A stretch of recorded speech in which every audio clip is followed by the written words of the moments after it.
Estamos de regreso aquí en Factor Clave. Coincidentemente, los martes de energía, aquí tenemos este espacio con nuestro jefe de energía, Ramón Casco, y hoy en una fecha muy especial, muy importante, le damos la bienvenida. ¿Cómo estás, Ramón? Muy buenas tardes una vez Buenas más. tardes, Gladys. Bien. ¿Vos? ¿Ustedes? Aquí Porque detrás de las cámaras hay mucha gente. Es verdad, es verdad. Muy bien, en líneas generales estamos tratando de desglosar un poco todo lo que implica para la ciudadanía este hecho de que Itaipú haya pagado la última cuota. De pronto parece un poco lejano a la realidad de la gente y bueno, entender un poco qué es lo que hay detrás y si esto puede o no cambiar la vida de los paraguayos y paraguayas. Vos sabés, todo el mundo está diciendo hasta este momento el hecho histórico, un hecho histórico. Itaipú marcó un hecho histórico. Y es interesante ver qué significa, qué es un hecho histórico. ¿Qué es un hecho histórico? Para mí es histórico todo hecho relevante. 63.500 millones de dólares es un hecho relevante. Sin duda que sí. Uno. Y hay otros que dicen que la historia la escriben los vencedores. Y en Itaipú, excepto el capítulo, la pausa aquella de Lugo y naturalmente sus enviados a Itaipú, siempre estuvo el oficialismo colorado. Luego la historia la escribieron los vencedores colorados. Que conste que no estoy en contra del Partido Colorado, estoy en contra de sus cúpulas administrativas que explotan al Partido Colorado. Eso es otra cosa. Entonces vayamos un poquito al hecho. ¿Es real que Itaipú canceló su deuda? Es real, Ramón. Yo estoy pidiendo una auditoría, honestamente. Es una expresión de deseos de mi parte. Pero estoy pidiendo una auditoría, pero absolutamente integral, exhaustiva de todo lo que significó la deuda de Itaipú. ¿Cómo podemos confiar en los números oficiales cuando la Contraloría no puede entrar normalmente a auditar por un lado y por otro lado también la misma Contraloría había señalado acá hay un componente de la deuda espuria por este motivo de aquel aumento que se dio con Brasil? Pero Ramón, ¿podemos poner en duda y decir que esto, o sí, que no se pagó, o sería lo contrario, que ya se pagó todo hace mucho?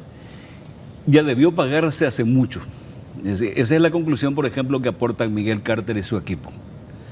Es decir, por ejemplo, solamente con la suma de lo que significa la deuda espuria, nosotros llegamos a llamar la deuda espuria sencillamente porque en aquel momento cuando yo era joven todavía y cubría las reuniones de los órganos administrativos de Itaipú, recuerdo en 1986 cuando se desprende la bola de nieve que se convierte después en la deuda espuria, nos decían los consejeros y directores, ustedes están equivocados, no puede ser deuda ilícita si estamos aprobando todo lo que se decida acá. Entonces busqué una opción, una alternativa. Y dije, deuda espuria, porque lo espurio es ilegítimo. Y hay diferencias entre lo legítimo y lo legal. Sí. Magnífico. Y quedó como deuda espuria. Fue una invención nuestra, Gladys. ¿Le bautizaste la deuda espuria, Ramón? Podríamos decir que fue una invención del equipo de economía de ABC. Ramón, eso es histórico. ¿Cuál es la historia ahí? No, es que en 1986 vos cubrías y yo no nacía aún. Bueno, en 1986 se inicia la deuda espuria sencillamente porque los consejeros, después de haber inclusive aprobado una tarifa esa que se discute tanto últimamente, para Itaipú, de $14.75 por kilovatio mes. 45 días después, fue aquello en febrero, marzo, abril, el Consejo vuelve a reunirse ante el pedido, entre comillas, de la parte brasileña y anulan esa decisión y rebajan la tarifa a $10 el kilovatio mes. Bueno, entonces a ver si entendimos bien.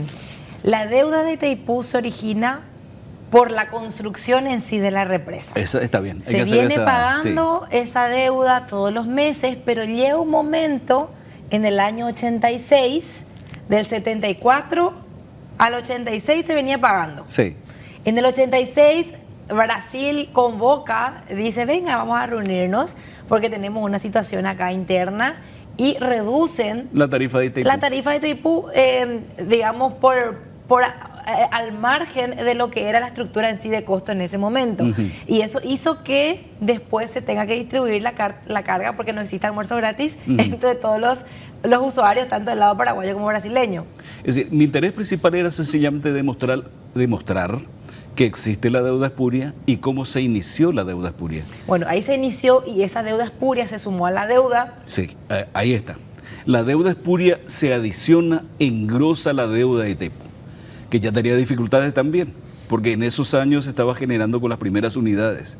Y tenemos que recordar que a pesar de que la generación comenzó en 1984, la venta del producto de Itaipú comenzó en 1985. Luego ya había tropiezos y había dificultades y había deuda. Tenemos que recordar ahí también, Gladys, que en 1985, diciembre de 1975, perdón, en el Palacio de López, Eletrobras firma contrato con la Binacional, acá en el Palacio de López, y le presta 3.566 millones de dólares. Es decir, más de 3.000 millones de dólares fue el préstamo inicial de Eletrobras a Itaipú, y fue prácticamente el origen de la deuda de Itaipú. Entonces, la historia de la deuda de Itaipú comienza entonces en 1976, a pesar de que los primeros desembolsos ya datan del 74. Ok. Ramón, ¿tenemos una presentación para compartir con la audiencia o vi mal ahí en el...? Sí, estaba viendo sencillamente la presentación como fondo, porque sencillamente las fuentes oficiales, los voceros oficiales de Itaipú, dicen que esto es un hecho histórico y que marca ya una paridad definitiva. Es decir, tus beneficios son tan iguales a los míos. ¿Es cierto eso? Y en el derecho sí, siempre lo dijimos. En el derecho Paraguay es copropietario de Itaipú y de su energía. Pero en la práctica, ¿qué pasó? Pasó eso que vemos ahí en la pizarra. Vamos a compartir con la audiencia este cuadro, mejor dicho, esta torta, podemos decir, o semitorta, que muestra por un lado, dice beneficio paraguayos en 38 años de producción de Itaipú, del 84 a 2022, lo que fue la producción total, 2.900.828 gigavatios hora sería esto. En ese caso, gigavatio. Gigavatio. Si esto dividimos, tendría que ser 50 que y gigavatio, 50. Gladys, equivale a 1.000.000 de kilovatios. Es decir, es una unidad bastante grande. Le agregamos 6 ceritos. Y tenés kilovatios. Bueno, Ramón, ahí sería 50 y 50. Claro, así lo establece el tratado, artículo 13, la mitad es de Paraguay, la mitad es de Brasil. Sin embargo, como vemos también allí un poquitito, el aprovechamiento paraguayo en todo este tiempo ha sido de apenas 8,95 del total. Sí. Y si hacemos el cálculo sobre la mitad que le corresponde a Paraguay, es apenas el 17,9% de la energía paraguaya. Finalmente... ¿Y cómo se traduce eso en cifras, Gladys? En dólares, ¿cómo se traduce? Ahí está la parte que vamos a entender mejor. Pago por sesión de energía, dice... En ese lapso. En ese lapso, 4.934.300.000 dólares. Sí. Por el total de energía cedida, que fue de 1.190.600... Perdón, 190.659.000. Ahí es megavatios hora. Le agregué los 3 ceros para que podamos sacar la unidad, una unidad más amigable, más cercana a nuestra realidad, más aprehensible. Entonces, se divide el total del valor que recibió, del dinero que recibió el Paraguay en todo ese tiempo, 4.934, etcétera, por la cantidad de energía que cedimos. Y te da exactamente $4.14 por megavatio hora. Si Paraguay como tal solamente aprovechó ese monto en 38 años de menos de $5 por cada megavatio hora que se dio a Brasil. Prácticamente le regaló su energía a Brasil. Y en la práctica sí, claro, te dirán, no, pero tenemos que sumarle el costo de Itaipú. Pero el costo de Itaipú... Costo que a su vez nos dividimos entre dos. Es decir, no es que ellos asumen el costo por lo que ellos llevan. En el caso de que, por ejemplo, se lleva nuestra energía, si nosotros pagamos toda nuestra energía, traemos toda nuestra energía y hacemos la reivindicación famosa de disponibilidad total, sí pagaríamos todo el costo de Itaipú. Pero en el caso de la cesión, paga el que se lleva la energía y sobre eso paga la cuota correspondiente a la cesión. Es decir, sigue a la cesión de energía. En 38 años el promedio es de $4.14.